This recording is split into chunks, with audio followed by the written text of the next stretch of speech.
کہتے ہیں نا، بکرے کی ماں کب تک خیر منائے گی، آخر کبھی تو چھری تلے آئے گی۔ مرزا محمد علی انجینئر کی ہمیشہ سے عادت رہی ہے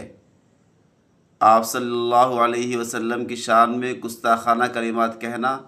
اور پھر اس کی نسبت کسی یہودی کی طرف یا پھر عیسائیوں کی طرف کر دینا۔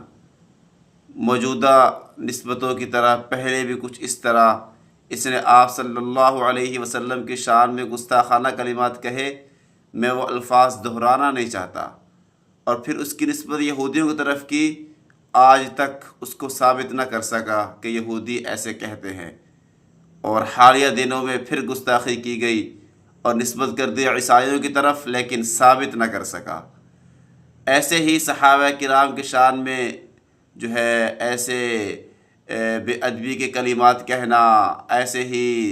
ہمارے اکابر کے بارے میں، امام صاحب کے بارے میں اس نے کچھ الفاظ کہے،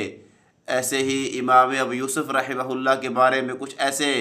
کلمات کہے کہ جس سے انتشار پیدا ہوا اور نئی نسل کو اضطراب میں ڈالا۔ اللہ تعالیٰ حفاظت فرمائے۔ بالآخر کب تک انسان خیر منا سکتا ہے جو ایسی ایسی حرکتیں کرتا ہو، آخر سیاحت کے جال میں آ گیا نا۔ اللہ تعالیٰ میرے ملک کی اس طرح کے شرپسند عناصر سے حفاظت فرمائے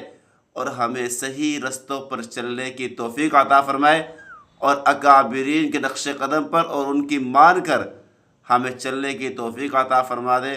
انشاءاللہ دنیا اور آخرت میں سرخروئی ملے گی، اور اللہ تعالیٰ ایسے لوگوں کے پیچھے اور ان کے نشان قدم پر چلنے سے ہماری حفاظت فرمائے، اور ان کی باتوں میں آنے سے اللہ ہماری ہر طرح کی حفاظت رکھے۔